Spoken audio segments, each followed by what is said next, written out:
Good morning. It's March 30th, 2022. Welcome to Triggered. I'm Cory Morgan. This show is going to be coming to you live every day for those who haven't been here before at 11:30 a.m. Mountain Standard Time, Monday to Friday. We cover news, events, I rant, I get things off my chest, and we always have a number of interesting guests to speak to. Being live, I like and enjoy the comments, guys. Good to see you there, Scott and Winston. Keep this interactive, discuss things with each other, send questions for the guests, questions for me, critique, thumbs up, either of it. It's all good. I won't necessarily respond to everything. We're running through a lot in the day, but I see them all and I appreciate it. And it just keeps it more interesting when something's live, when you got people participating in it. So today's guests, I'm going to have Conservative Party of Canada leadership candidate Joseph Bourgault. And he's from Saskatchewan, so we do have a Western representative getting into that very crowded race there. Hey, Karen and BC, Gary, Linda, Debbie, boy, we got a good full house coming in here this morning. It's great. And I got people to talk to. So after that, I'm going to talk to UCP MLA for Airdrie-Cochrane Peter Guthrie. Folks might recall that as a sitting UCP MLA, Peter Guthrie has been very outspoken about the changes to the rules in the leadership review, and he's actually called for Jason Kenney to step aside and start an entire new leadership race. So it'll be good to get Mr. Guthrie's response to the rule changes that suddenly came out from the UCP recently and what's going to be happening going forward. Then I'm going to have Michael Bennion, and he's of Questerre Energy, and he is also the head of the Modern Miracle Network. A very outspoken man in the energy industry and an activist, I guess you could say, in a pro-energy sense. And we're going to talk a bit about what it means with some of these emissions targets that came out of the Trudeau government recently. Not surprising out of Trudeau, but still distressing and could put a lot of pressure on the oil and gas sector. And we'll talk to Mr. Binnion about that and see what we've got to look forward to or how we might be able to push back on these kinds of things. So it's a real full house today. So I'm going to start with what's got me worked up today. Now, I torture myself daily in listening to talk radio during my morning commute.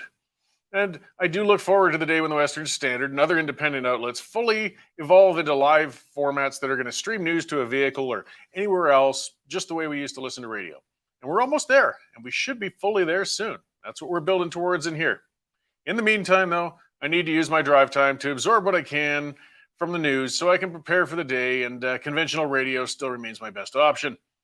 Today, on the radio, I listened to them spending 20 minutes with a doctor who was warning us all in hushed tones that wastewater studies were indicating we're in for another wave of COVID-19. Oh, yes. We were warned that more restrictions might be returning, and I swear they honestly seemed giddy at the prospect of returning to lockdowns, and they're eager to start spreading fear as early as possible in preparation for them. Let's make something clear. Lockdowns and restrictions don't work. When is the world going to be ready to face this? By the 10th wave? The 20th? I mean, at best, they slow things down, but it's just a matter of peeling a Band-Aid off slowly rather than just tearing it off. I mean, we have medical experts now testifying to Commons committees in Ottawa that vaccine mandates don't work. I mean, these are words from Dr. David Jacobs. People who remain unvaccinated right now are very much a mixed bag of people.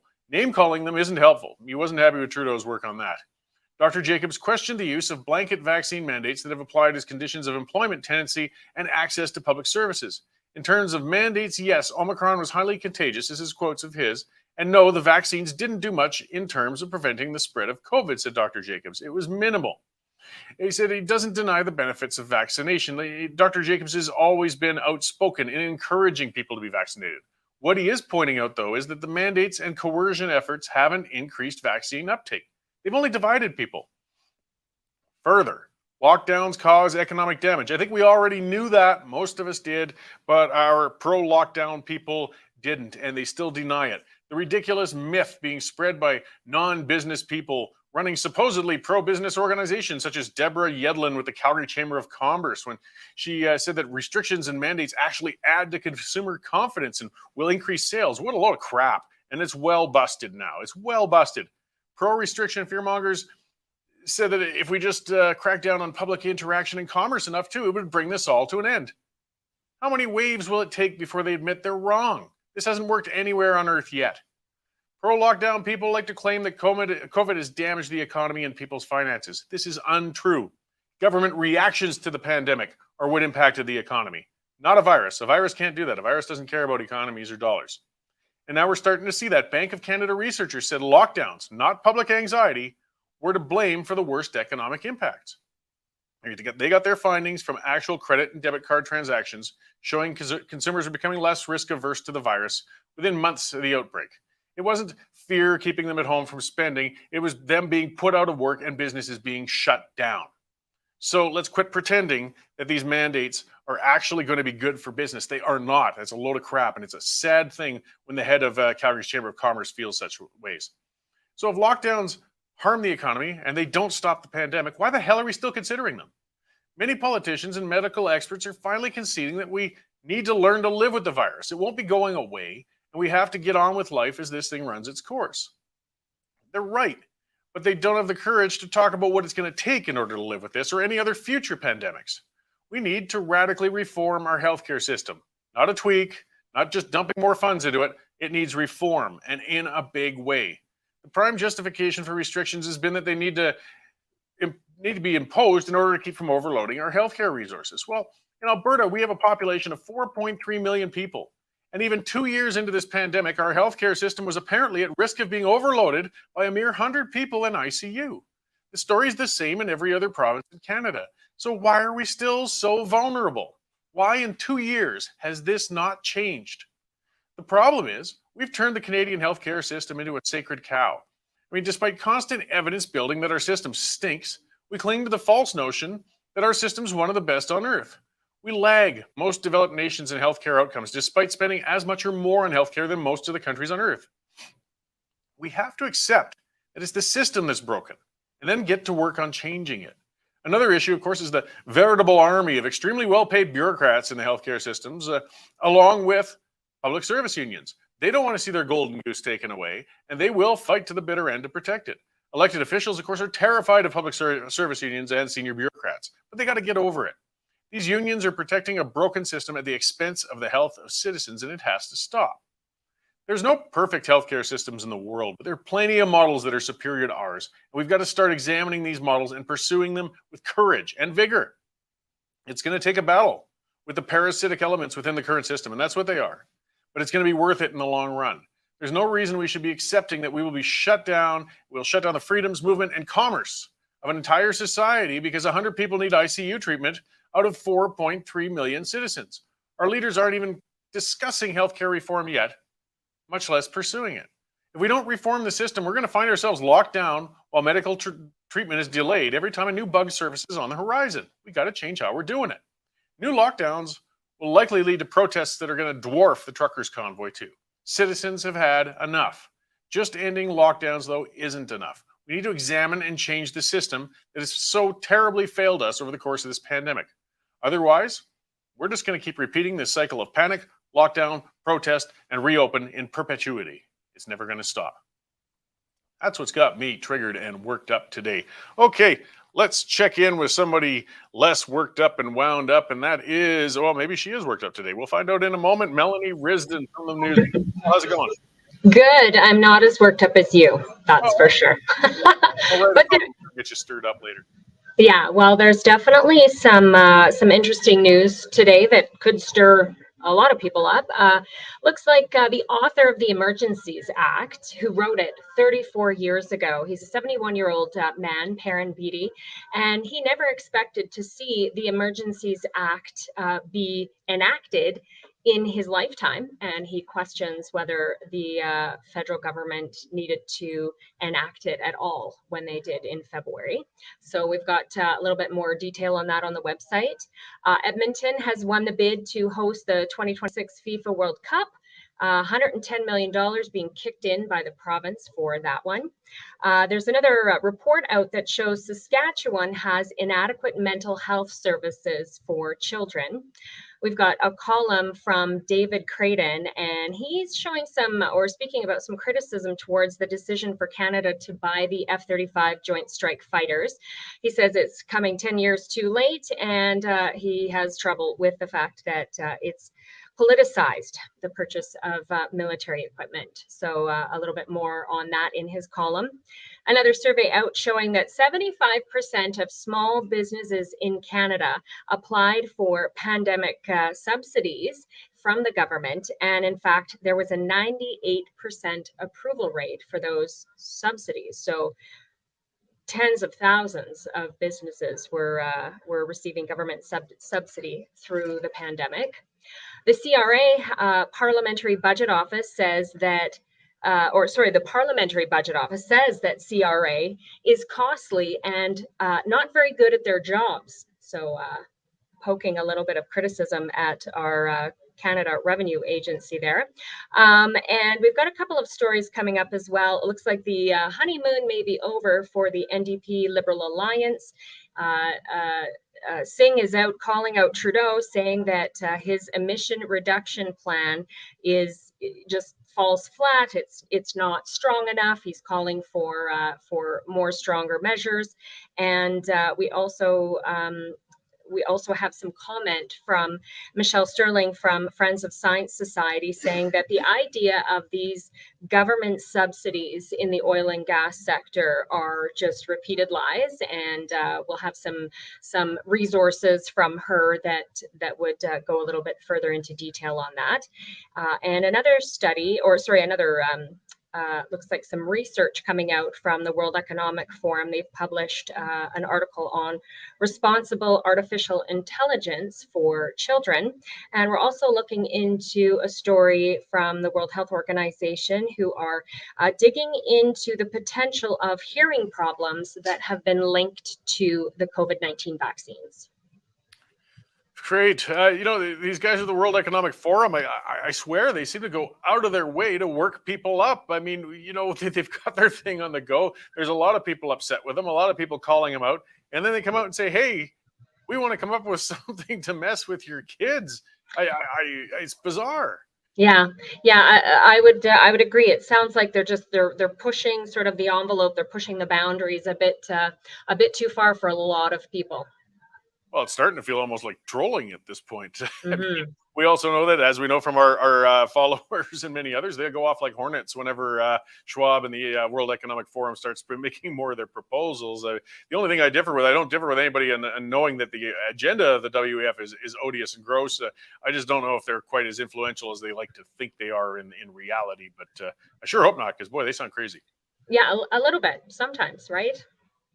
All right. Well, great. Lots to cover as always. Thanks for checking in with us today, Melanie, and we'll look forward to seeing more and see you this afternoon. Okay. Thanks, Cory. Great. Thanks. So that's the updates for Melanie Risden. Lots going on out there in the news world as always. And as I keep pointing out, we're getting a lot more. Part of why I'm getting so full of guests is we're bringing in our columnists and reporters from all across the country because they got important and good stories, and we want to highlight them here on the show. We got our Ottawa bureau chief. We got that, Craden as well, who's been writing columns out there in Ottawa that have really been grabbing a lot of people's notice. We've got Chris Oldcorn out in Saskatchewan. I'm certain he might be interested in this leadership candidate we've got coming on. And of course, Melanie and others working really hard in here. So lots of news to constantly cover. So be sure, guys, to get on there and take out a membership. That's how we can do this. This is how we can report on these things that the mainstream media won't touch. It's because you guys are helping us by taking out a membership, $10 a month, $99 a year. Hey, use the coupon code TRIGGERED, and you'll get $10 off of that as well. Think of the old days. It's not that much. You used to pay to get a newspaper delivered every day. It was more than that. Then you had to get rid of all that newspaper, and a whole pile of what was in there was stuff you didn't need.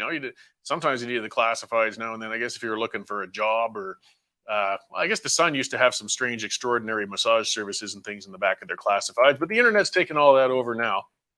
Western Standard, we don't have those kinds of classifieds, but we've got news, and we've got lots of it and columns and such. So please, if you haven't subscribed already, hey, what are you waiting for? Get on there and take out a subscription or take one out on behalf of somebody else. We also have corporate plans. You can take out bulk subscriptions for your employees and make sure they're getting good, solid news information. Nice little bonus for them. Get an email. Here's your password, log in, and get all that news, as long as they're not reading it while they're supposed to be working, I guess. Hey there, Jill in Kamloops. It's great seeing people all across the country here. So let's look at a little more news before we get to our guest who's going to come in a little while here. And some stuff that we're seeing, and I'm not sure if Melanie mentioned it. I think there's a story coming up, but there's a retired cabinet minister. He's the one who wrote the Emergencies Act, and he urged Parliament to examine whether those powers were actually needed against the Freedom Convoy. His name's Perrin Beattie, and yeah, he's 71 years old now. He wrote that act, though, 34 years ago. When they changed it And they sure hate hearing that, you know, and that reminder. It is just a rebranded War Measures Act, guys. That's what it is. It's an extraordinary means of invoking power in theoretically an emergency so that you can suspend people's individual rights. And that's what happened with the truckers. Even if when Prime Minister Hammerhead brought it in, it only lasted less than 48 hours before they pulled it out. I mean, they utilized it for over a week against people and seizing their money in forcing labor from tow truck drivers. That's something I should dig into. I don't know if any ever were actually forced into doing it, but the government took the power to do that. I mean, what a bizarre thing. Either way, this is the man who wrote it. And he said it's supposed to be, and it was designed to be, legislation of the last resort. He said this is a joint parliamentary hearing. And he said it's to be used when there's no other authority available. So he's saying we should be asking how we got to this point. I mean, police were called to deal with the breakdown in our political system. We can criticize how they did their job, it says, but it should never have been necessary for them to fill a breach in the first place. And here's the interesting thing from him, too. This is the man who wrote it. He says, now that it's been used, it's going to become easier to invoke. And that's scary. And that's why we do have to examine and follow up on this and not let them get away with what they did. You must not define down the threshold, define down at which extraordinary powers are used to curtail civil liberties. Because, yeah, we have set the bar now at bouncy castles. And that's not just jokingly, you know. This protest was not violent. I mean, all of their justifications have fallen apart. There were lies put out by the Toronto Star claiming that there were firearms found in these protests. There were no firearms found. There were no charges laid. You know, they said it was an act of sedition. There was no realistic, viable act of sedition going on whatsoever. Every one of these justifications they used to step on the individual rights of citizens, your civil rights, it's falling apart under committee scrutiny now. And when we hear the man who actually drafted the Emergencies Act coming out and saying we shouldn't have done it and we've got to be worried about this being imposed again in the future, we should all be very, very concerned. Okay, I'm going to speak about one of our sponsors before I bring our guest into the studio here, and that is Bitcoin Well. These guys have been great with us, and they are the fastest and safest way to buy Bitcoin. They're non-custodial. What that means is you want to get into the digital currency world, you always control your money. It's non-custodial. It's always in your wallet. These guys are facilitating your entrance into the digital currency world, but they aren't going to have any access to your money. And that's what people worry about. You want your funds to be safe at all times. You work very hard for them. Bitcoin Well, these are the guys that will fix you up in digital currencies, keep your money safe, and lead you in there. I mean, if you've never done it, you've never been involved in digital currencies, this is the way you can get yourself into it and learn what it's all about. Or maybe it's not for you. Could be. I mean, it's a very educational site with a lot of data, a lot of information. So check them out, bitcoinwell.com. I use them now. I found them to be fantastic, and you guys really should give them a crack. Okay, so we do have Joseph Bourgault in studio with us today. Hey, how's it going? Good, and yourself? Very good, Cory? thanks. Yes. Thanks for having me. Good to meet you. It's nice that we've just expanded to a larger studio, so we have the space to get people in person. It's always nicer to talk, you know, rather than through these Zoom-style exchanges. Yeah, exactly. So, yeah, you're a contender for the leadership of the Conservative Party of Canada, as I said earlier in the introduction. This has got a really wide field going on. You guys, I think there's 10 folks declared now for it, or it's growing. We'll see. I mean, it's good to see a hotly contested race. What I was happy to see was a Western voice. You're from Saskatchewan. Correct. Yes, I'm from the town of St. Bruce, Saskatchewan, the home of the Bourgault Industries and FP Bourgault Tillage Tools, the company that I own, and dry air manufacturing and other manufacturers were in northern Saskatchewan. Mm-hmm. Great, and that's been one of the points you've made a lot, is that you've got a business background, not a political one. Most of the candidates, as I said, is a wide field. Most of them are members of parliament, existing politicians, or members of the provincial parliament, things such as that. So you're coming at a business approach, and you feel that would add, I guess, to what you could provide as the leader of the party.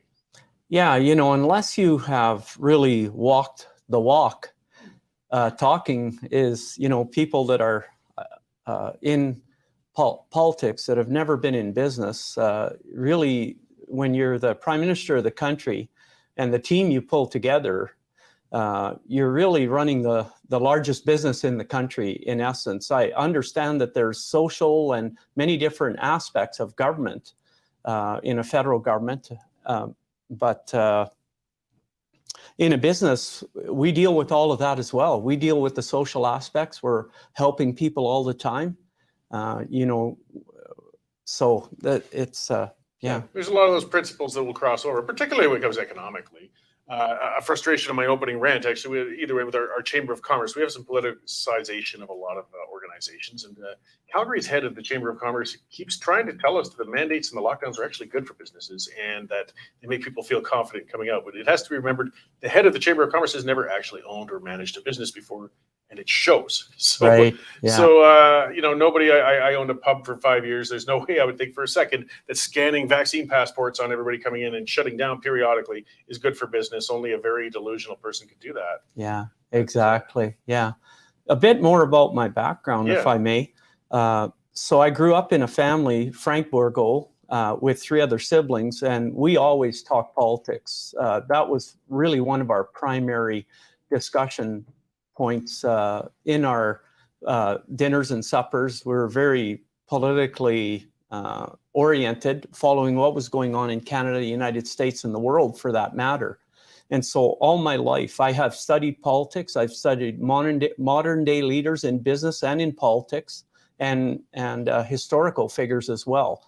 I've been in leadership positions since I've been 18 years old, in executive leadership positions for the past 35 years. So when, you know, I'm used to managing large groups of people and putting teams of people together, coaching and mentoring people, and managing in a, you know, honest, principled way. There's core values and principles that are essential to manage any company to create excellence, and I feel that's what's missing in our country. We don't have honesty and integrity and principled leadership in our country, and we have to have people that know how to solve problems, you know, using the pursuit of truth and core values and principles to solve those problems. Yeah, and getting to truth. So, I mean, in advocacy outside of business, you've been involved with the Canadians for Truth for some time, and that was kind of your political basis in moving forward. Can you explain a little what that's about then? Well, Canadians for Truth came about in the year 2020, when I could see many of us were observing this, friends of mine, Ryan and my daughter, and other people that were pursuing the truth, if you will, to understand the COVID-19 situation.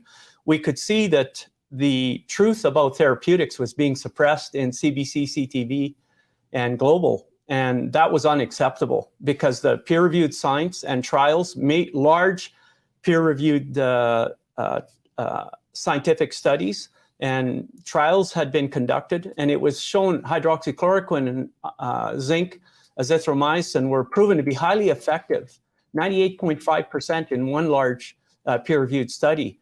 And so it was really unacceptable that was happening. So a group of us got together and we founded Canadians for Truth, Freedom, and Justice to get the truth out there to Canadians, the truth that the media was not getting out there on therapeutics that were available. And because of my background, having recovered from a life-threatening illness, I became very knowledgeable in matters of natural health and healing. I studied it for 30 years, owned a health food store in St. Bruce, Saskatchewan, helped people recover from all kinds of health problems just by sharing information on true healthcare, and also helping people to recover from viral infections like the H1N1. So we had that right on our shelves at the time, and yet all of that information was being suppressed, so we put it out there. I was involved in helping people that approached me when they had COVID and help them to have a speedy full recovery. Yeah, it was frustrating in the early days of it. I mean, when people are scrambling, they're not sure what this is about, what's going on. And there was a kind of a direct, well, this is what the line is and this is what it's allowed. We found out the hard way that you even talk about the wrong things and some of the wrong social media platforms, you'll get throttled and slowed down. I mean, some may be right, some may be wrong, but we should allow a broad discussion on issues rather than just pigeonholing into a straight line. It was disappointing seeing the media the way they kind of lined up. Maybe along those lines, media, C11, CBC, where are your policies landing in that area where you would like to go? Well, I have an idea that I've been talking about. You know, I mean, obviously the Conservative Party would have to approve of it as well. But what I'd like to see happen with the CBC is that we would privatize it and we would give it back to Canadians own it. We've been paying for it for the last however many years, right? The last 50 plus years. So what I'd like to do is privatize it, turn it into a private corporation, and give every Canadian citizen a share of the CBC. You own a share in it, a Class A share in it. And we set up a vision, mission, core values, and principle statement. Really, the essence is the CBC's job would be to pursue the truth. That should be what any journalist should be doing, is in pursuit of truth, to gather the facts, to help Canadians to make informed decisions based on factual, honest, objective, factual information. And so we would then cut the umbilical cord so that no taxpayer funding would then go into the CBC. The shareholders would elect the board of directors. The board of directors would hire the operating management team, and it would have to earn its way in the marketplace like any other journalistic media currently has to do. Government funding of media is unacceptable. It's completely unacceptable because you're never going to get honest, objective reporting from a media company that is funded by the government.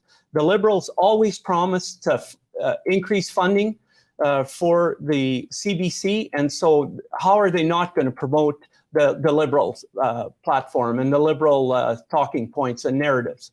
Well, I fully agree. We see that all the time here, of course. Yeah. It's sure it's self-serving, but it's the truth. We're subscriber-based, and we have to respond to our subscribers. And if we put out material that stinks, we're going to lose our subscribers, and we're gone. And they send us emails, they're concerned. Well, we have to be responsive to it because these are the people guiding us. And once you start taking your money from somewhere else, well, you're going to be beholden to them. That's just natural. Yeah. So we don't take any government money because that way we can always tell them to get stuffed, whether it's conservative or liberal or whomever. So it's good to see a business approach to the free speech and such in media. The other thing I'd like to say, you know, obviously in that legislation in privatizing the CBC, I would also like to see it so that no one Canadian could ever own more than 1% of the CBC. So, you know, anybody controlling 10% of a company, a large corporation, can effectively control it. So we would set it up so that no more than 1%, no one individual Canadian could own more than 1% of the CBC.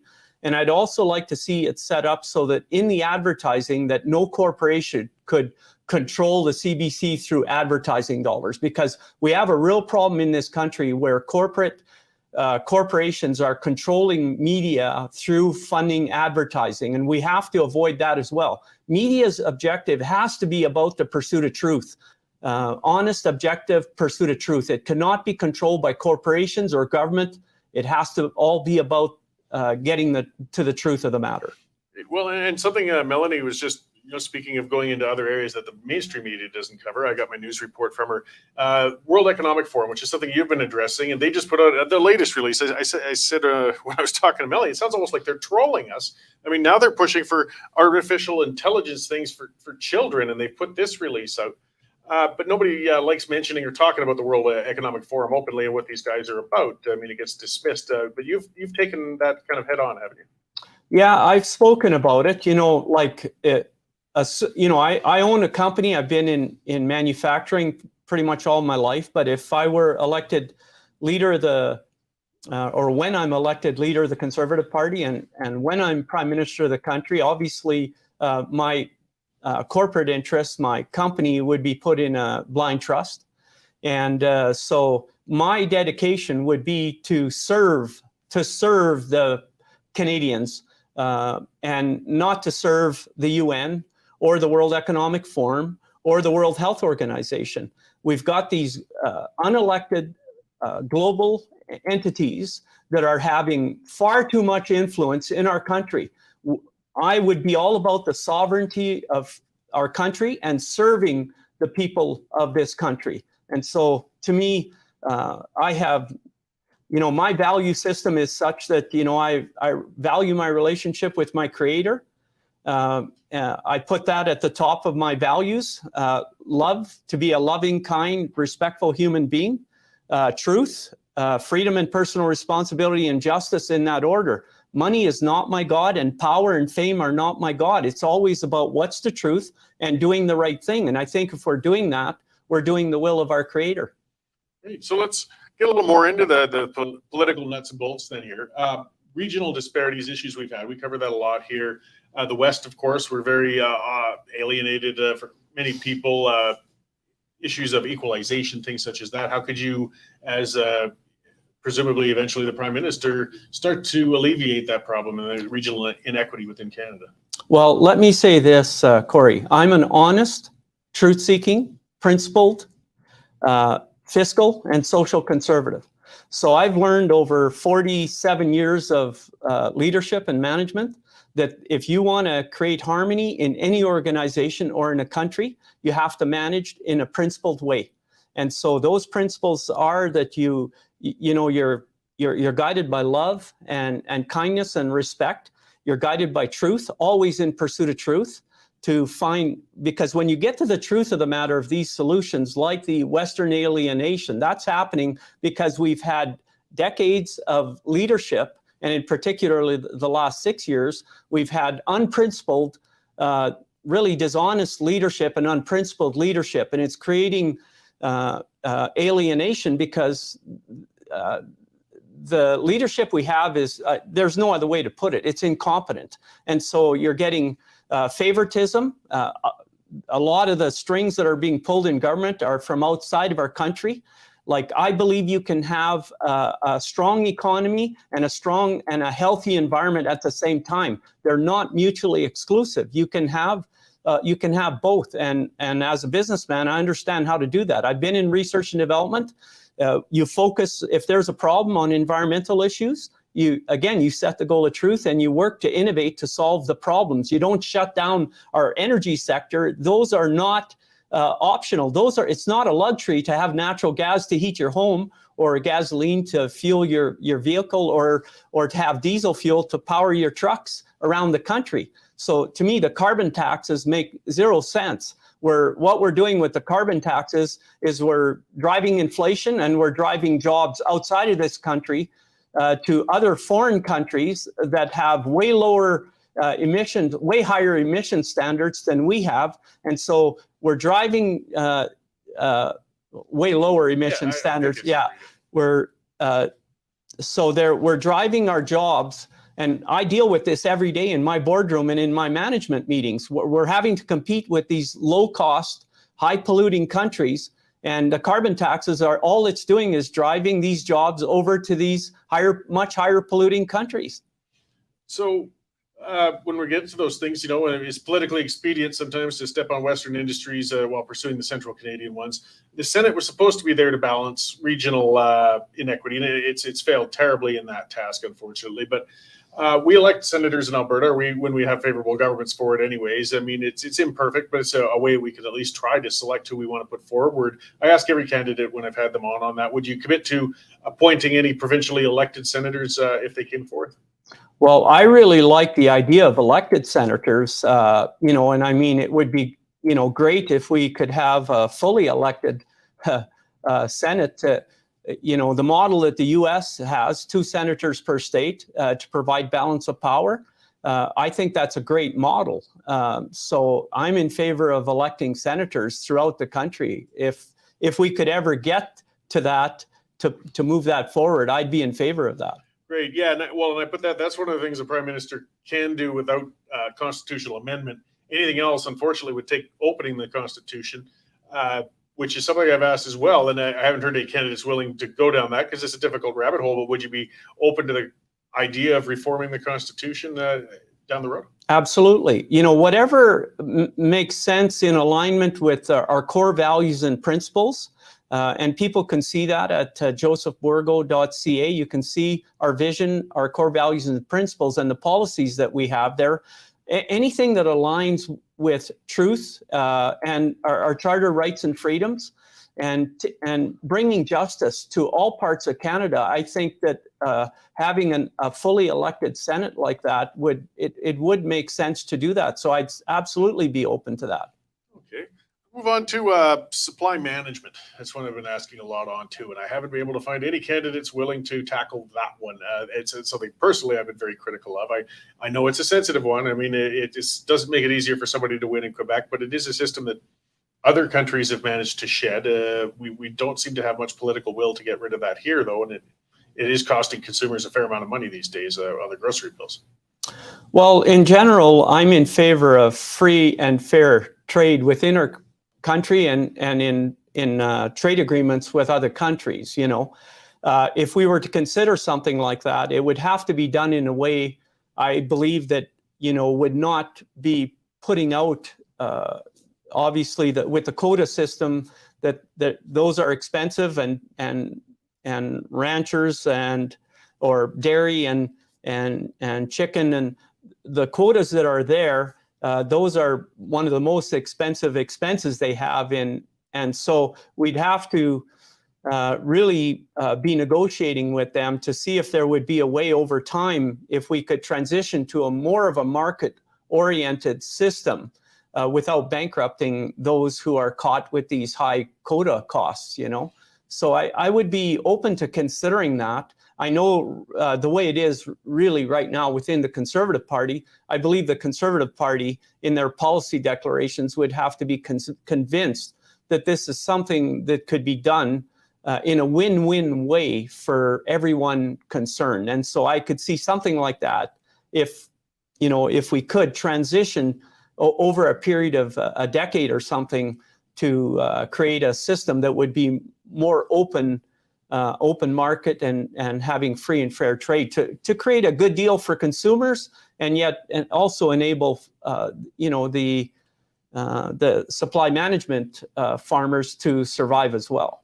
Okay, and then so that brings us kind of into a bit of foreign affairs, our relationship with the world, things that we're in a very heated environment worldwide right now with the Ukraine-Russia conflict.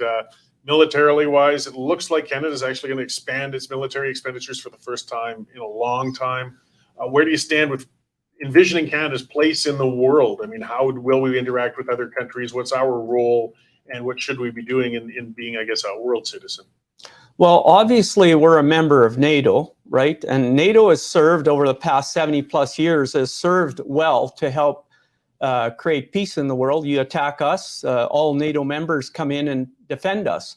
Canada has, since World War II, we've not done our part to uphold. We're spending $21 billion, $22 billion on our military. It's about 1.375% of our GDP. And under the NATO commitment, we have a 2% commitment to maintain, not to fall below 2%.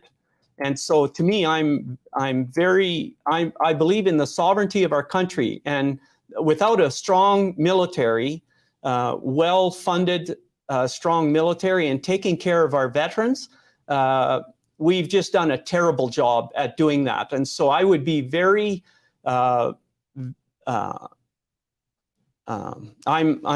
would be very much in favor of increasing our funding to the 2% or more to get our military back in proper order. We don't have that right now. I'm not pleased at all with the way governments have been neglecting our military. Okay, so when it comes to expenditures, though, I mean, we've dramatically increased them in pretty much everywhere in the last few years. Are you committed to working towards balanced budgets? And if so, where would you start to restrain spending? Okay, so as a owner of a manufacturing companies, there are two ways to improve your bottom line, which means balancing your budget. One is you increase your revenues, and the other is you reduce your costs. And right now, the elephant in the room is medical care. We are spending $270 billion a year in Canada. Every provincial government is spending between 40 and 45% of every dollar on medical care. Now, notice my language. I said medical care. I did not call it health care. I recovered from a life-threatening illness, and through that, I didn't receive the answers. 8 years in the conventional medical care system, and I received no answers to the health problems I had. I ended up having to step out the system and, using my research and development skills, figure out what was causing my health problems. And that's when I really pieced together an understanding of what true healthcare is all about. True healthcare is our own diet and lifestyle choices. Nobody can make them for us.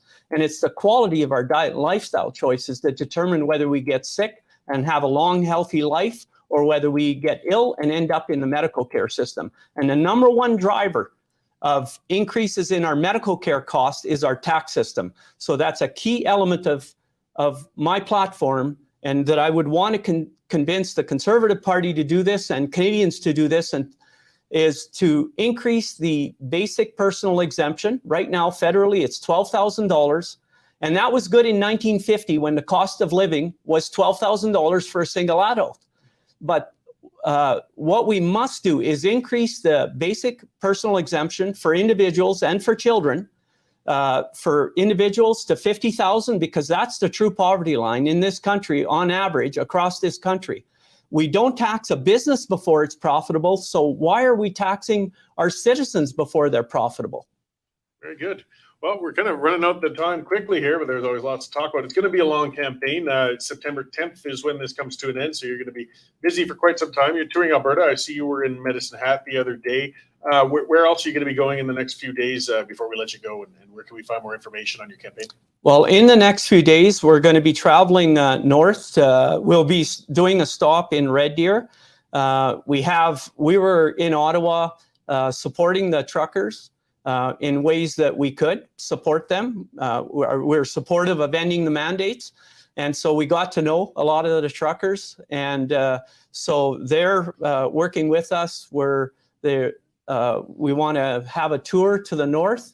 So we're going to be stopping in Red Deer on Friday, and Red Deer and Nisku, and then Slave Lake. And then Saturday, we're off to La Crete.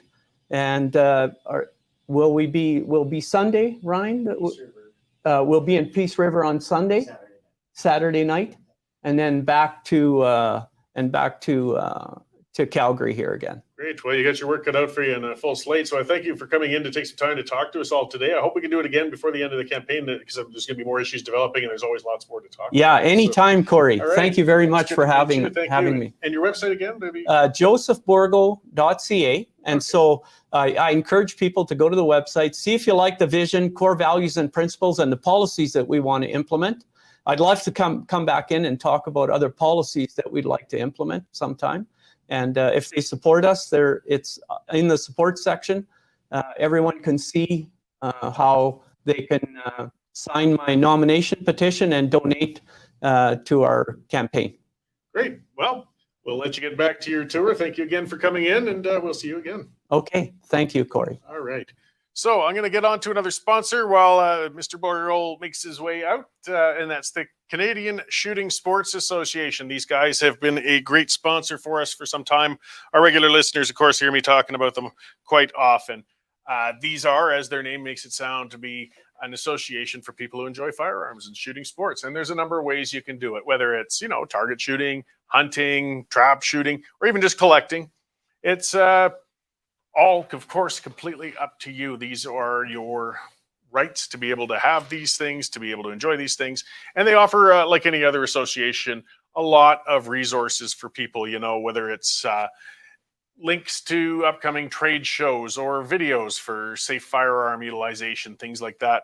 It's a great association. If you own firearms, or if you're looking to own firearms, go out there, cssa-cila.org. It's the Canadian Shooting Sports Association. Kind of easier to Google these guys and find them, and take out a membership, because the other thing they've got going on is they are standing up for you as firearms owners. They are pushing back.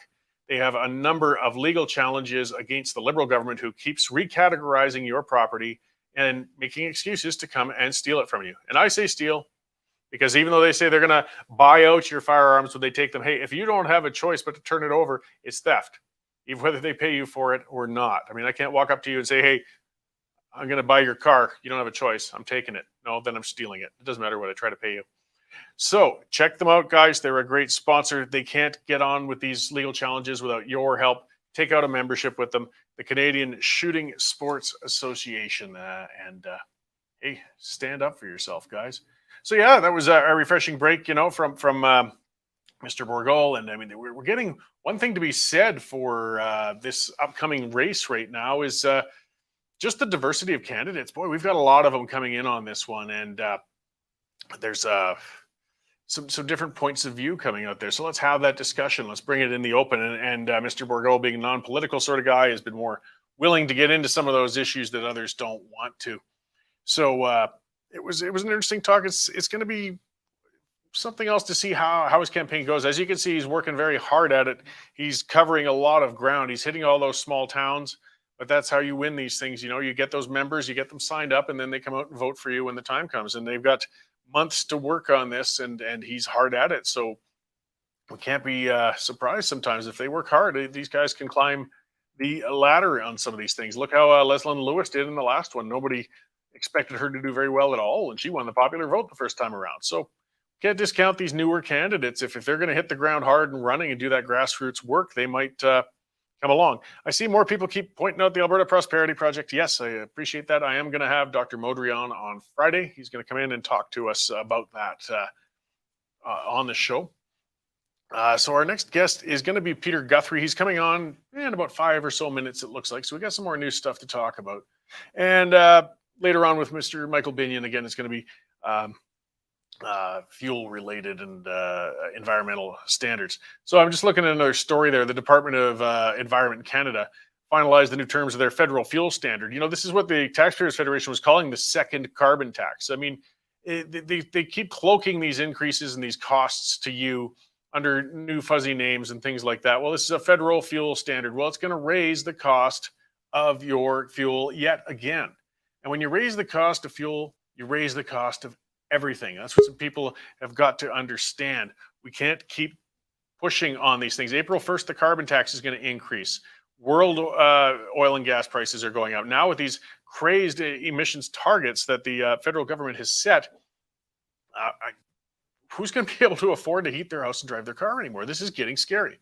So they held the Department of the Environment held a stakeholder meeting on Friday to reveal some of those updates to the Clean Fuel Standard. And basically they're saying, yeah, well, it's going to cost you more because of it. Well, we always knew that. Why is it like pulling teeth with these guys to admit what we always said in the first place? If you're going to add these regulations, you're going to add these standards, you're going to add these taxes, it's going to cost consumers more. They keep feeding us that pap, often supported by the CBC, when they bring about things like saying the carbon tax will be revenue neutral. It won't. That was discovered in committee and exposed. Well, same with this fuel standard. It's going to cost us, each and every one. And we can't take much more of these constant increases on these things. Like it's brutalizing us. So it looks like our next guest is almost ready to come on here. He's in the lobby. I might pull him in here right away if he's ready to go. If you want to give me a wave, Mr. Guthrie. Good. He's all set. So this is the MLA, UCP MLA for Airdrie-Cochrane, Peter Guthrie, who's been a very outspoken MLA when it comes to his party's leadership. I've been looking forward to talking and finding out what's going on there. So let's bring Mr. Guthrie in. Hello there. How's it going today? Hi, good. Thanks for having me on the show. Well, I'm glad you came on with us. As I said on the phone call the other day, we were overdue to get you on anyways, so I appreciate that. It's hard to pin you elected officials down when the legislature's in session, so I appreciate you giving us some of that time today. Yeah, no problem. So, of course, yeah, what I do want to get into is with the concerns with the UCP leadership review. You've been very outspoken on it with the rule change. You outright called for Premier Kenney to step aside and just go straight into a leadership race at this point. Yeah, that's right. I think that the rules were established. There was a budget that was put forward of about 2,800 members that they were estimating. We figured that was going to be quite low. I had thought we might get in the order of 5,000 to 6,000 people, but the response was just outstanding. They ended up having about 15,000 people sign up for that SGM. Now, there was extensive polling that got on, that went on. So I think that they had established a pretty good background of information that leadership was going to be in trouble in that in-person SGM, and they elected to switch it up and go straight to a mail-in ballot type of scenario. But they did that after the fact, changed the rules. They had established the rules, weren't supposed to be able to change those prior or after 60 days to the event. But the board of directors of the UCP decided to change that up. So it wasn't considered that more, I mean, we could all, I think, agree that the polling station would have been overwhelmed. There's no way a hotel could have managed 15,000 people voting over the course of 6 hours in Red Deer. It would have been just a mess and a catastrophe. But setting up more polling stations, more options around the province. I mean, a lot of money was raised by those people all paying $100 each to take part in this. It seems conceivable that they could have come up with alternative means for people to vote in person without it all being in one spot. Yeah, I think they quite easily could have. I think the Westerner was available. The Westerner has, I think, somewhere around 7,000 people that go to an event there for, if it's a hockey game, say 3 hours. I think they quite easily could have moved people through, but if they wanted to have multiple locations throughout Red Deer, I think that was quite possible. They had also had a time frame of noon till 6 for voting. Easily that could have been expanded. Perhaps you go 8 to 8, 9 to 9, and even establish a second day of voting. So I think it was something that was quite easily attainable. Yeah. So with the party board, though, I mean, they are supposed to be sort of a separate partisan entity to the premier's office, though we know in reality those things overlap and they get mixed up. But are they beholden to the leader then, or are they speaking for the members here? Well, it appears that way. I think at the AGM it was established a strong footprint in favor of the premier, and obviously a request came in to make this change. The board did not favor the membership where this is concerned, and they decided to make a change, unfortunately. Yeah, well, and your terms, how you'd phrased it when the change suddenly came about is that it reeks of desperation. So did it seem that evident that the premier's job was that much at risk then, if people had showed up and been able to cast their ballot on April 9th? Oh, I think so. And, the feedback that I was getting from constituents and throughout the province was, there was some very strong sentiment that we were going to make and establish a very strong say. I mean, 15,000 people coming out to a vote. I mean, it's a record-breaking amount. This is not a small contingent that's coming out. Normally, a leadership review might have 2,200 to 2,500 people, and they are determining the outcome of a leader. So to have 15,000, that's a pretty strong representation of the membership. So I didn't see the reason. There was no reason for them to move away from that. So now, if presuming the system doesn't change with this, there's what I believe up to 40,000 members may be eligible to take part in this. This is who has access, I guess, to those membership lists in order to campaign to them. I mean, it should theoretically be a campaign to the existing members from this point onward. But not being a leadership race or a nomination, even where people would, have a sign off and have access to campaign towards members, would the party be the only ones that has that access? Yes, the party has that access. Each particular constituency association, they can get access to their own. So of the 87 constituencies that are out there, each one has access to only their own data.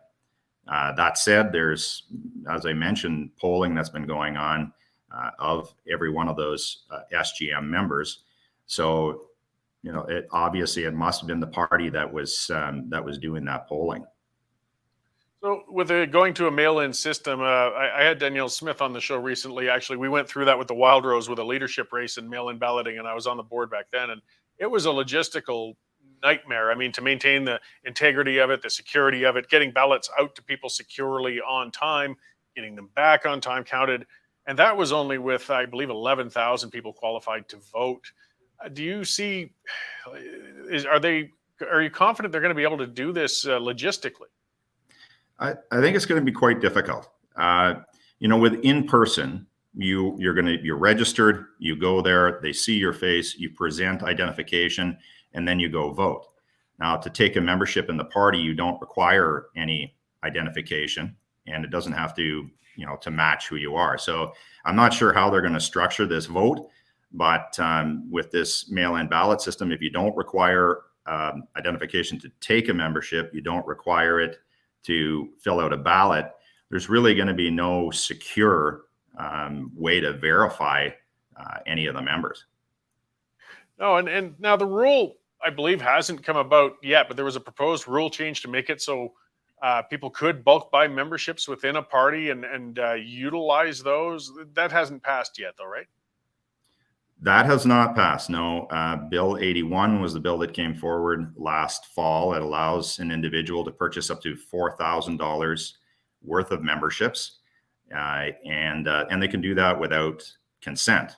That does not come about and come into force until April 1st. So if any of that went on, it would not be legal. Well, it's still distressing that somebody would want to go that way, though. I mean, what would the motivation be to empower people to buy memberships without somebody's consent? It just seems like a ridiculous piece of legislation to go towards. And to be honest, in my view, it raises some serious flags with the direction of the party and the government. Yeah, there was a number of MLAs that objected to that and fought against it last fall, but the legislation ended up going forward to our disappointment. So within caucus, I imagine, though, the discussion, I mean, I know there's only so much you can disclose. You've got obligations, but it's not just yourself and MLA Stefan that are have shown some discontent with the party leadership. Do you anticipate, now that you've extended, I mean, it's kind of slowly peeling off this review, there could be more discord going on within the party as we lead up towards that? I mean, it's going to increase tensions. Yeah, it certainly increases tensions with some. I can't speak other MLAs. I can just try to bring forward how I feel, and I'll let them establish their positions. Well, and as to where you feel, I say yourself and say a couple of others, Brian, Jean, Mr. Stefan, have all sort of kind of crossed the line of no return. If Premier Kenney survives the leadership review and stays on as premier, where do you feel you would land in that sort of situation? Yeah, I don't see myself, being able to maintain this position in the party. I think it would be very difficult to move forward, but we need to see, I guess, what the members say. I mean, we're going to require a very strong mandate. Since there's been a big change here in the process, no longer could 50% plus one be considered a strong mandate. When you look at premiers of the past, Klein had 90%, and then 55 in his review. Stelmach had 77, and I also believe that Redford had 77. Now, all three of those ended up having to step down. So I would think that in this type of process with 55,000 members, we're going to require a 75% response, and I guess we'll have to see what the members say. Yeah, I mean, I've said that before. I mean, the fear of the real division and split, the worst outcome that could possibly happen in this is a close outcome. I can't see how the party would manage to maintain unity at that point if the leader stayed on with a narrow mandate. Yeah, that's right. If it's just a little over 50%, then I think it has to go back to the MLAs, and the MLAs will have to make a decision internally. So there's a couple of court challenges, I believe, in the works, or some attempts and things like that. I know that's not part of what you've been taking part in, but if there's much progress being made in that front that might change this move towards changing the progress? Of course, if the courts intervene, it's going to turn it into an even bigger mess. Yeah, I don't really have any insight onto the legal aspect of this. It's not something that I'm really involved in. I have been told that there is, certainly this went against the bylaws of and the constitution of the party, but that it's also an infraction of the Societies Act. Now, I'll have to leave the lawyers to follow up with that. So do you see any path, though, where Premier Kenney could change direction, win the hearts and support of yourself and other discontented members at this point, or do you believe it's just too far gone? Well, I hope it's not too far gone. I'm a UCP MLA. I support my party. I support my government. I support my colleagues. So, I want to see a unified party moving forward. And if we can somehow do that, if we can somehow come together, I'd be very happy and open to that. Yeah, well, it's going to be a volatile and interesting, almost darkly so, few weeks or months leading up to this, almost going forward. So, what are your plans? I guess just you're going to carry on doing your role as a regional MLA, and I don't imagine you're getting too much inside work with the government at this point. Yeah, I mean that's all I can do is just continue to do the work that the constituents ask me to do, and we got a couple of weeks that we're going to be back in constituency, so I'll have to reconnect with the constituents at that time. We've been sitting now for a month, so go back and and get their opinions, get their feedback, and and just keep going forward, Cory. Great. Well, I appreciate your coming in to give us an update and talk about this. Do you have any other initiatives or bills that you're working on that you'd like to mention while we've got you? Or? Well, I just finished a motion in the House. It was motion 502, and it was centered around veterans and mefloquine toxicity, and providing support for research to help veterans who are suffering from quinism. So that's something that I'd like to continue moving forward in order to help Alberta veterans as well as veterans across Canada. Great. Well, that sounds like a worthwhile motion. So, well, thank you for staying principled, I guess, and speaking up for your constituents, because that's what representative democracy is really supposed to be always about. I mean, I used to be a party loyalist. You do have to try and maintain some unities, but at times you got to speak up for what you feel is right. So I appreciate you doing so, Mr. Guthrie. Yeah. Thanks, Cory. All right. I hope we can talk again soon. You bet. Thanks.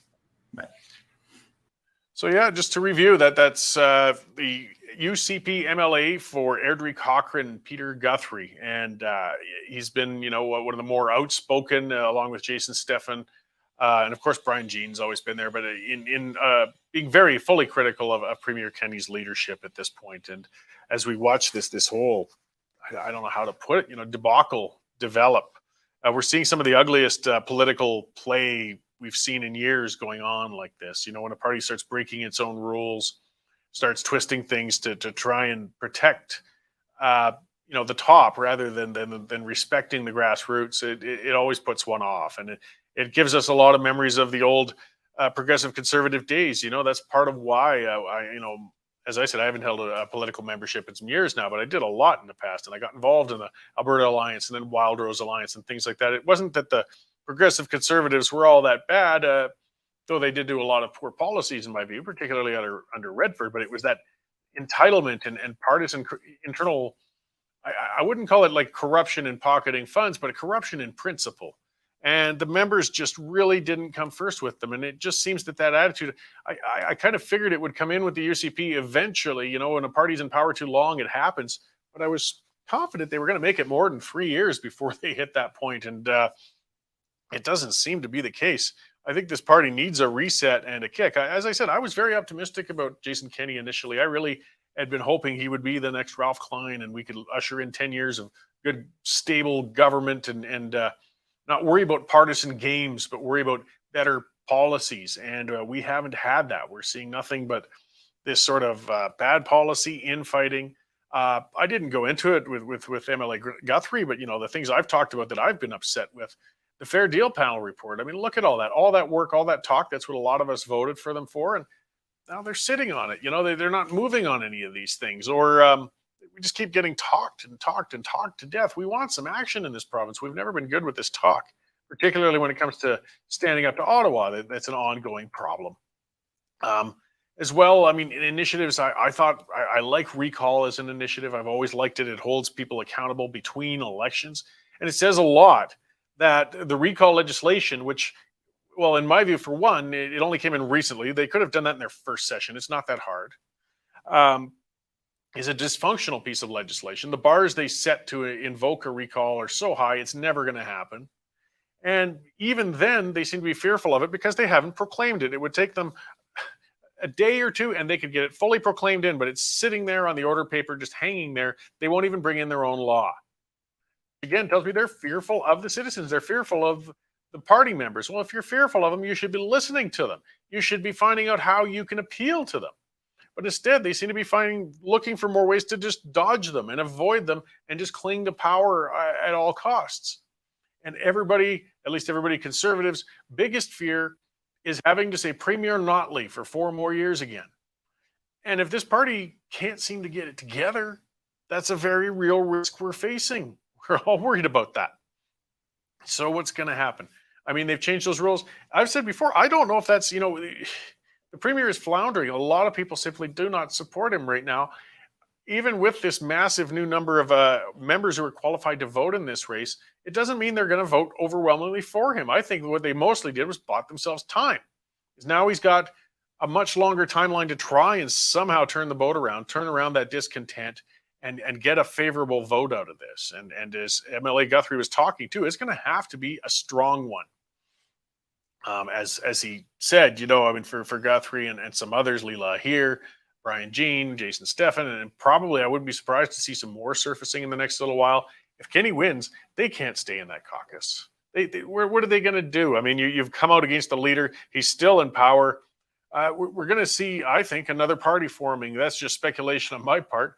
No MLAs have said it, but I think it's silently in the background. All you need are 4 sitting MLAs, and you've got instant party status.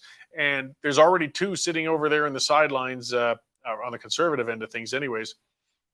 Just a few more, and suddenly we're back to the Wild Rose PC situation, which ended poorly in the end, that brought in Premier Notley. So we've got a real problem coming along here. And the constituency games are going on. As I said, you can't properly campaign on something like this now when only the party has access to the members. So every member is going to get the emails from a pro leader point of view, pro Kenny point of view. They're going to get the perhaps physical mails or phone calls or campaigning things.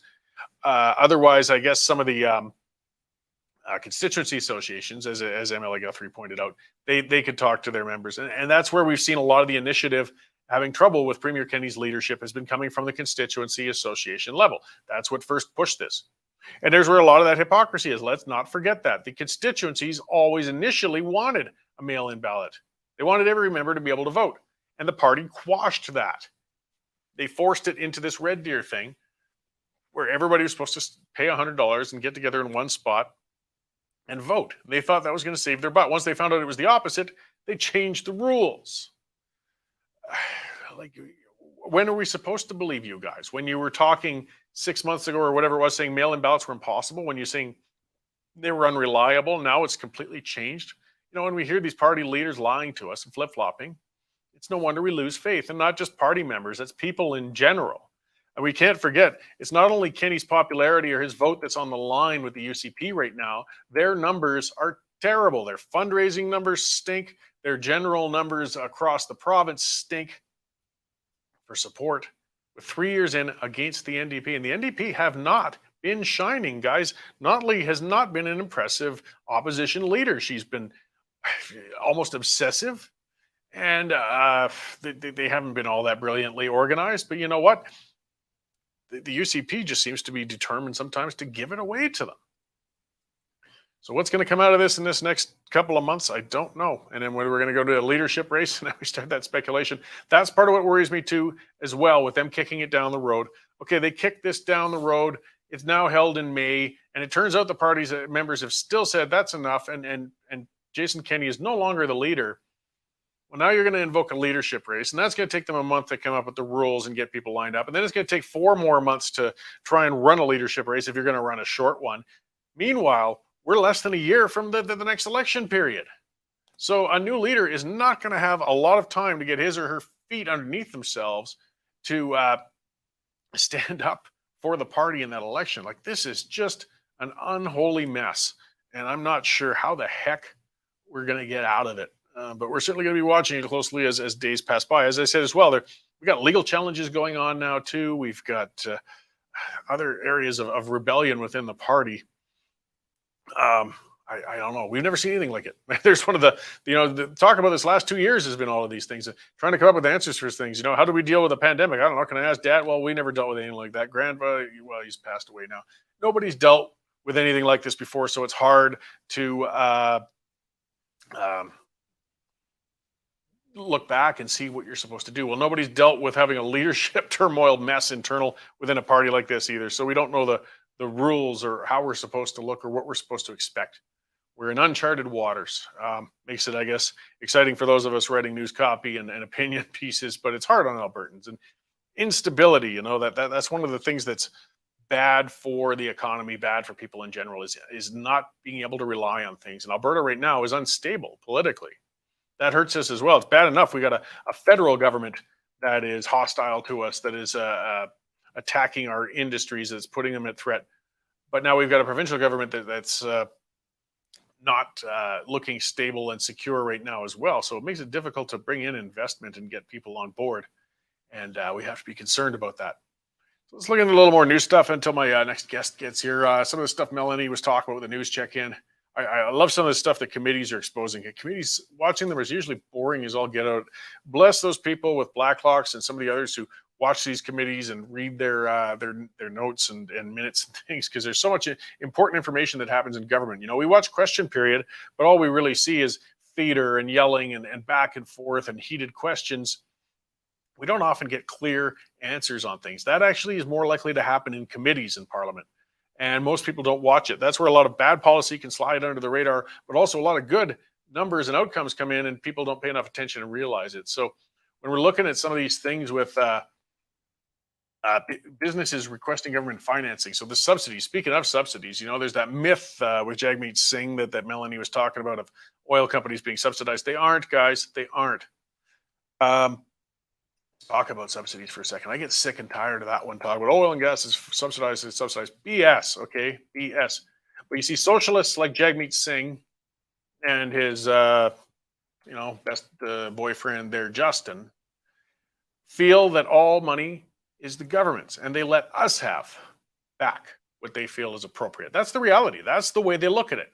So money not taken is considered a subsidy to them. So if taxes are less on this sector or that sector or in business in general, they call it subsidizing those businesses. Well, no, it was the business's money to begin with. It was never the government's money. Letting a business keep more of its own money is not subsidizing it. It's actually good government. But you don't get good government out of socialists, especially when it comes to business. So, they keep pushing that myth, the anti-oil, the anti-energy. These guys push that myth, saying that oil and gas companies are subsidized because, hey, there is no shortage of corporate welfare out there. There were some programs that are questionable. There's a few things. None of these billions and billions they're talking about. But, there's some energy companies that have taken some things, some of the abandoned well funds, things like that, orphaned wells. But this giant amount of, and you listen to the green crowd saying, oh, we can shift to solar and wind. It's just that if we just stop subsidizing all that oil and gas, it would go away. No, it's not being subsidized, you freaking fools. And we need it. We need oil and gas. Look at the world price. It's not a matter of subsidies, it's supply and demand. Despite what you guys constantly think, we need petrochemicals. We have to have them. In Canada, we would die without them. Get real. You can't heat your house with a windmill out here, guys. Solar panels are a long ways from replacing it, and everybody's scared of doing nuclear. We need the oil and gas for a long time to come. And we aren't subsidizing. All we need is government to get out of the bloody way. That's the main thing. Get out of the way. But when they come up with that, Singh with this, and Melanie actually talked along the lines of it sounds like the coalition might be falling apart between Trudeau and Singh. I don't think that's the case at all, and I wouldn't worry about that. I wish it would fall apart almost, but Singh just has to find a point of principle. I mean, he's getting it from his own party members, of course. He's joined at the hip with Justin Trudeau. It's hard on principled NDP members, and they do exist. They want to stand up for what they feel is right, which is even farther left of Trudeau, and they're upset. So Jagmeet has to get out there and say, no, I'm independent. You see, I'm not always with Justin on everything. I differ with him on this emissions thing. But I think it's nowhere near actually forming cracks that would make their coalition fall apart, or alliance, I should say, not coalition. And back to subsidies, though, part of why we're in the economic mess that we're in. 76% of all small and medium-sized enterprises requested government funding, said a survey on financing and growth, with an approval rate of 98%. So this was over the pandemic, things like that. Businesses, the smallest were 1 to 4 employees, and the largest were 100 to 499. And the average amount increased with the size of the firm. Now, this is difficult. The government, this gets back to my principles when I'm talking about government getting out of the way. The reason these companies were all so desperate to get government subsidies, real subsidies, not the fake subsidies like the oil and gas industry is accused of, direct checks, money given to businesses. These businesses were hurting because the government banned them from doing their jobs, banned them from being open, sent their employees home. Restaurants were closed for months, hotels, office buildings had to be emptied out. The entire economy was thrown for turmoil over the pandemic, and these businesses were going to go bankrupt. So then the government felt obligated to borrow more money because they didn't have it. They borrowed it, and they bailed them out with it. And I'm not faulting the businesses for taking it. Hey, it's between that and going bankrupt. What are you going to do? But we're in a mess. It's a temporary fix, and it's not a proper fix. Again, it gets back to the government just should have gotten out of the way. All the business, they didn't want handouts. Well, I shouldn't say nobody. Most people don't open a business with the intention of taking handouts, of being subsidized. People who start businesses are people with ambition. They want to get out there and make money. They want to pride themselves on creating a product or service that people want to pay for, and they can employ some people perhaps, make some money and retire. Like everybody else, they're just taking a different path than through employment. They don't want to do it as a corporate welfare sucker. Not most of them anyways. But they were forced into that corner. But all government had to do was just get out of the way and let them operate. If businesses were that scared, they could close on their own. It gets back to the masking debates and everything too.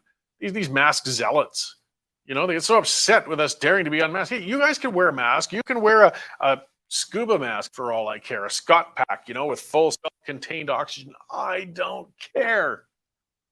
But I'm not wearing one for you. Kiss my ass. I'm sick of it. Free choice. When are we going to get to that? Same with the businesses. The business should have been allowed to open and not open. And the businesses should be able to respond to consumers. Getting back again, I guess I'll take another shot at the Chamber of Commerce and Deborah Yedlin, because she's just something else. And that was back when she lit the alarm bells when we got rid of the stupid vaccine passports for restaurants, which didn't help the health of anybody. All they did was harm business. And that one, I think it's Ship and Anchor, virtue signaling bar in Calgary. Oh, we're going to keep it in place because we know our customers will feel safer with vaccine passports. Pumped it within weeks. It's all talk. When the dollars talked, they had to back down. Even the Ship and Anchor, virtue signaling hipster bar had to face that reality. Yedlin doesn't have to because she just sucks money out of the Chamber of Commerce, which doesn't really seem to reflect businesses. And there's the trio that have gone to Vancouver right now is Gondek, Mayor Gondek, the Chamber of Commerce is over there in Vancouver, and Calgary Economic Development, which is just a cesspool of slush funding for subsidizing businesses in Calgary. It took 100 million tax dollars and has failed catastrophically in drawing business to us. They're just wasting it and giving good jobs to government lackeys. But they're all in Vancouver talking about how to go net zero in Calgary. And they're doing that rotten crap talk. And that's the sort of stuff we get out of the economic development and the Chamber of Commerce saying, if we can go net zero, we'll draw more business. Oh, BS. For people who follow me on Twitter, you can see that at Cory B. Morgan. Just today, outside of the Standard on 7th Street LRT platform, I took a picture because there was EMS officers standing along with peace officers over a person laying prone, and there was an ambulance at the end of the street. They weren't in a hurry. They weren't moving. I suspect that whoever that person was laying there was deceased. Usually, I think they move faster on an overdose if the person's still cognitive. I'm not sure. I didn't stay around to find out for sure. Hopefully, it was just somebody who was out and they did revive him. This is what we see every bloody day in downtown Calgary. It's a mess. It's loaded with homeless people, addicts, crime. People are not worried about net zero downtown. They're not worried about Gondek's stupid friggin' climate emergency. No wonder her approval ratings are the lowest of a new mayor in probably Calgary's history. We need to clean up downtown. We can see on the ground what you don't. With your cloistered world. I mean, you go to City Hall. How do you not actually see what is happening outside around you? Do you ride in a limo and then just get out into an internal parking lot and not look out the windows when you go by? You got much bigger issues to solve downtown to draw commerce here than worrying about some net zero crap. And quit feeding me that crap. That's the same as you guys with the vaccine passport saying it's good for business. BS. The only person who would say that's somebody who's never run a bloody business. And the same thing with net zero. Oh, businesses all want to come to places with net zero. BS. They might say it. They'll put it in their mission statement. They're virtue signaling too. The only thing that draws them is looking at the bottom line. Can I get staff to do what I have to do? Do they want to relocate to the place I want to relocate my business to? Are the taxes reasonable? Are the lease rates reasonable? Is the infrastructure good? They don't give a rat's flying whatever about net zero. But this is what the municipal leadership is doing today. The anti-car hysterics, that's something else. Derek disagreed with me on that one, and that's fine. But we have an issue going on in Calgary and every city deals with this. You know, the anti-car, these guys are obsessive. They really are. And John Carroll Carra, you know, the hipster in chief in Calgary, he's really the loony lefty. He's really overtaken the role now that Drew Farrell moved aside for it. And they're going to take away the parking for people who lived in Mission in Calgary in the Beltline near downtown. There's people who live there for 20 years and they get parking permits to be able to park out front in that area. And it's a dense downtown area. Well, they're getting rid of it. They're saying, nope, that's it. No more parking permits for you guys. We're going to make it a pay system out there. If you could get lucky enough to find a spot, good luck on you. And listening to Carra, he said, those people have been subsidized for years. And they could take their things. He won't even say cars. The vitriol out of that man. He won't even say cars. Take their things and go somewhere else. This is what he's telling citizens. This is what he's telling taxpayers. This is what he's telling people here that he's supposed to be serving, not spitting at like that. And they're screwed. Could you imagine? A lot of those people living in apartments down there. You're in these areas, they don't necessarily work downtown. They could be in the industrial area. They could be somewhere outside of that. And now they've got to find a new way because our transit system is too scary to ride for a lot of others. So, okay, I've got our next guest on deck. I'm going to bring him in to close out the show. I've been looking forward to talking to him about that. And that's Michael Binnion of the Modern Miracle Network. And he's also heads Questerre Energy because we've had some announcements from the federal government on some very serious emissions targets they've set at least. And it could very seriously impact a lot of our energy sector out here. And there's a lot of questions and we're quite concerned about it. And hopefully we can get some answers. So let's bring Michael in and hey there, Mr. Binnion. How's it going? Good, Cory. Nice to see you. Yeah, good to see you. So, yeah, I mean, as I talked earlier, you know, I'm glad we can get you for a few moments because I know it's been sudden and everybody's still kind of digesting what this might mean. But Justin Trudeau announced, you know, these 2030 targets of bringing emissions below 40 to 45% below 2005 levels, and they constantly point their finger towards the oil and gas sector when they do it. Just, I guess, to start, how might this impact oil and gas in Canada? Yeah, you know, Cory, I think it's really interesting. I had a good read of the announcement from the government, and you know, at a high level, I think there's a certain level of it being ridiculous, but in some of the details, I feel like there's the beginning of the government starting to realize, you know, coming up against reality. But just to start on your general question, the reality. You know, I think that Canada's progress on emissions, I think, has been something like 1% in 10 or 20 years, and we're now talking how we're going to make 40% in 8 years. So, you know, if we're going to do that, that's a pretty dramatic change, and we're going to need some pretty specific plans to even talk about that. And this announcement certainly doesn't give that. And I would have to say, overall, it just seems that we've got the Prime Minister talking about the war in Ukraine, the energy crisis in Europe, the worldwide potential shortage of food. I mean, all these different security of supply chain and humanitarian issues. And his solution is, well, we need to reduce emissions in Canada, and that's going to somehow help. So it does feel out of touch at the highest level, both from how is it possibly a solution to these global problems, one, and two, how do you possibly think you're going to reduce 40% in 8 years when we've only been to do 1% in 20 years without an actual plan? So I'd say that's the high level answer. And then I'd love to talk to you about some of the details that I think are interesting. Absolutely, because I mean, even if it doesn't seem achievable, they could certainly stir things up and do a lot of damage in trying to achieve something that's unachievable. And it's got a lot of people sweating right now. Yeah, but my general take is that we've got a government that is stuck in what's with what they feel is a new progressive idea, but in fact is an old and outdated idea. I think that their thinking is trapped in the 20th century. I think it was in the 1970s and 80s that environmental groups came up with the idea that the only possible solution is for us to ban, to cap, to block, to have moratoriums. We're going to have to transition off of oil and gas, and the only possible solution are going to be new forms of energy, right?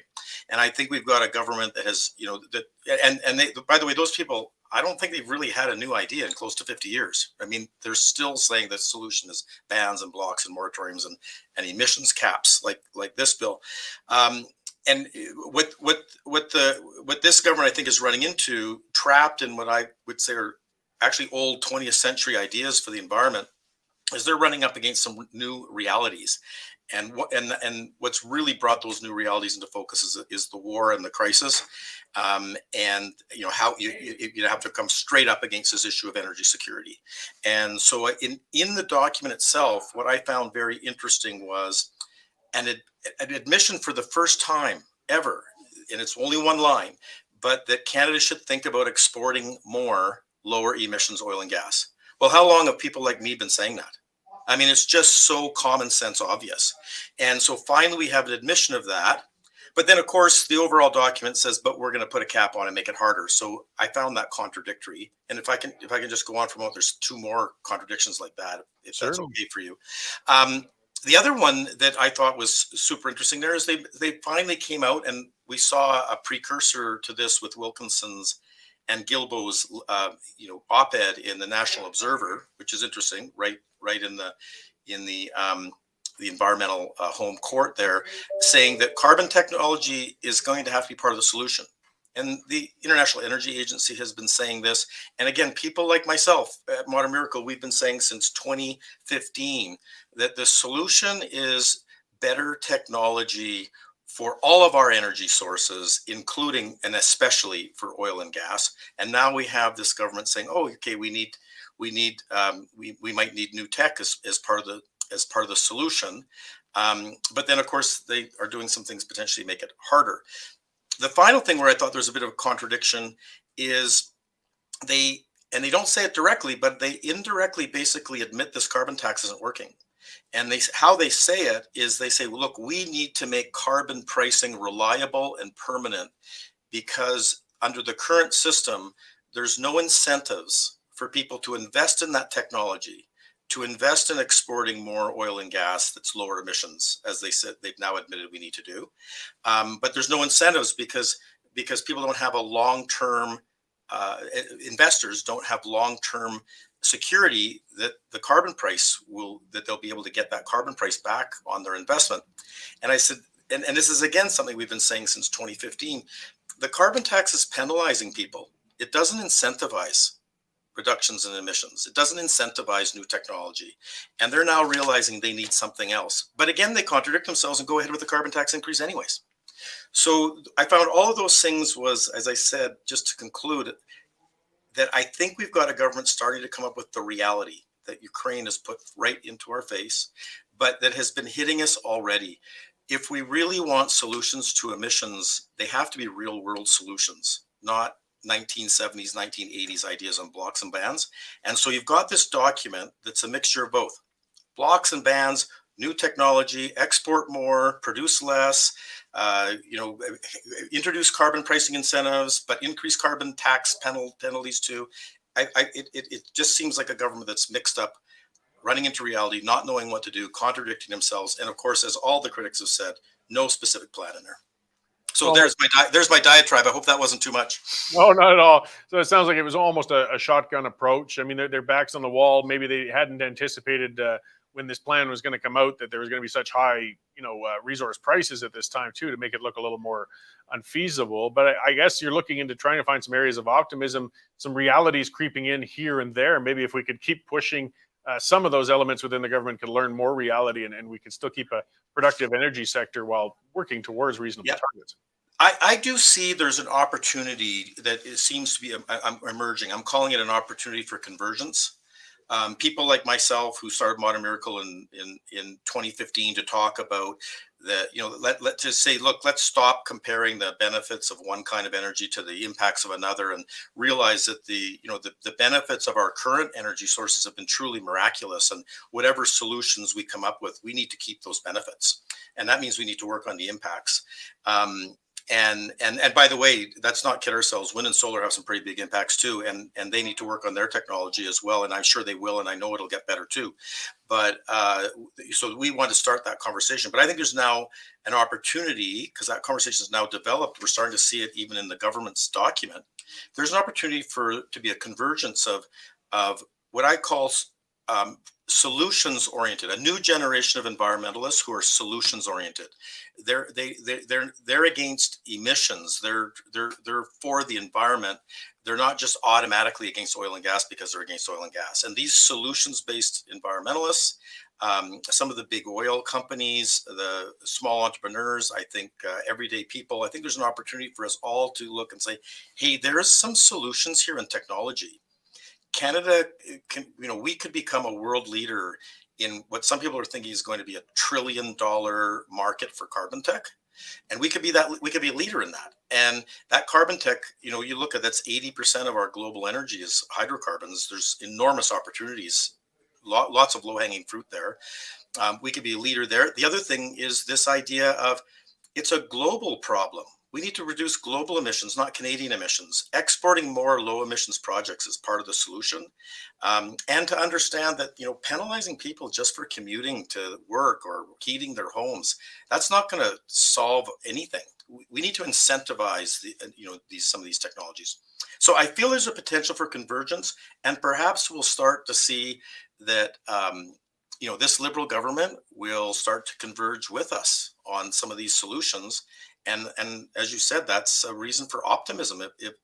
If in fact, out of this hodgepodge document, we see some commitment to those areas that they hint at.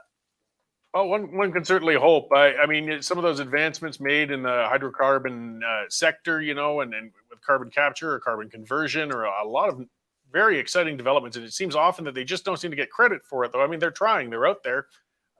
Colin Craig with Second Street put on some great things when I had him on before. Everything from vodka to tennis rackets. We can utilize these things, but if they don't feel there is an incentive, as you said, well, they're going to stop eventually. And if governments starts recognizing that, we might be moving forward. I guess try to find that little silver lining somewhere in that big document. Yeah, and I certainly am a proponent more of an incentive based or oriented approach to this. Let's incentivize people to reduce their emissions, to take carbon dioxide out of the atmosphere. I think that works better than this idea of penalizing people for things that they can't stop doing anything, which is heating their homes and so on and so forth. So that's a personal bias. But wherever it is, what I like to say is that a lot of this technology about being able to recycle CO2. Most people don't realize you can do it, but organic chemistry is well understood. We've known for a long time, like what Second Street's been talking about, we've known for a long time that you can take CO2 and water, add energy, and turn it into everything that Mother Nature turns it into, so there's so many industrial minerals, calcium carbonate, magnesium carbonate, industrial alcohols, consumer alcohols, as Second Street referred to, fertilizer, carbon black, carbon pitch, carbon nanotubes, the cement additives. I mean, all of these things that we already know how to do today. And so, as my daughter said to me, well, Dad, if that's all true that you can do that, why haven't we been doing it already? And I said, well, there's never been an incentive. Like, we didn't recycle tin cans when I was young until we started putting deposits on beer cans and pop tins and, glass bottles. Well, that's when we started recycling, because there was a deposit on the can of beer. Well, we put a deposit on the ton of CO2. Trust me, there's a lot of amazing technologies that exist already. We don't have to discover them. So I don't know that people really understand that it's possible to make hydrocarbons sustainable, that the technology exists already today. And it's just a question of what is society willing to pay? How big a deposit are we willing to put on the can of beer, if you will? And if it's, by the way, some of these cement additive technologies, they're economic at low cost, $5 to $20 a ton.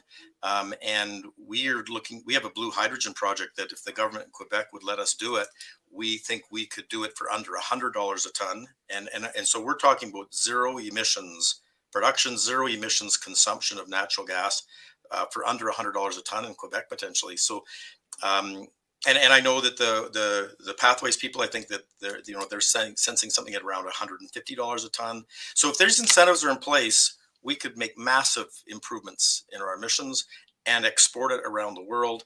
And also by exporting our lower emissions oil and gas and other products, help a global problem. Well, great. Well, thanks for coming on to break some of that down. And I guess, just calm some of the fears, although we're still apprehensive and concerned, and bring about, show and speak to some of those things people outside of the sector don't realize are happening out there, and things that the hydrocarbon sector is already in the process of doing. So yeah. I appreciate you coming in to join us at the the end of the show here today, Mr. Binnion. And no, thank you, Cory. It's so nice to have you on. And by the way, I get that this document, as written and as it's gone, it's a concern, that 40% number headline. I mean, without a real plan, without a new approach, look, I would call it 21st century approach, this is going to be trouble for us. But as I said, a couple hints in there. Maybe this government is starting to pivot to a modern approach. And if they do, maybe we'll see some convergence. Well, let's hope. We really need some positive developments in this world for a change. So I'll let you get back to work there. And thanks again. And if you're just to remind everybody, this is Michael Binnion from the Modern Miracle Network and Questerre Energy. Thank you so much, Cory. Good to see you. Great. Thanks. I'll talk to you later. All right, guys. So, that was good. It was more of an optimistic look than I anticipated. And that's fine because, I'm always sour and scowling and putting out the negative in these things. So, get somebody to look at it and say, hey, there's a few things in here we can look at that there could be some silver linings hiding in that document and some things. And maybe common sense is driving home. I mean, economics eventually forces a reality check upon people, no matter what we do, whether we like it or not, even liberals. And not everybody in the Liberal Party is economically blind, even if the Prime Minister and his Environment Minister don't show much indication of economic skill and nuance. So I am going to take off here, guys. It's been a good, full-packed show. Tomorrow, I'm going to have Senator-elect Erica Baroudis come on. And, I've been asking all these leadership candidates as I've had them on, whether or not they would appoint our elected senators. Well, Erica Baroudis is one of them, and I'll get her thoughts on federal politics from a person who may become a senator of ours eventually. And also, I'll have Michelle Sterling from the Friends of Science coming on, and we'll talk a little more about emissions and some of the government plans and reality. So thank you all for joining in today, guys. Take out a membership if you haven't already. And that reminder, if you're watching on all those social media fronts, make sure to like and follow. Hit that bell on the YouTube if you're following there, because it'll give you an alert. We do a lot of breaking things. Melanie does some fantastic specials with some guests and things like that. And they sort of pop up out of the blue sometimes. If you're subscribed, you'll see those when they come up. And follow us on Rumble, all of those things, and keep sharing us. It's how we keep spreading this great platform to you guys. So thanks for tuning in today, guys. I will see you tomorrow at 11:30 a.m.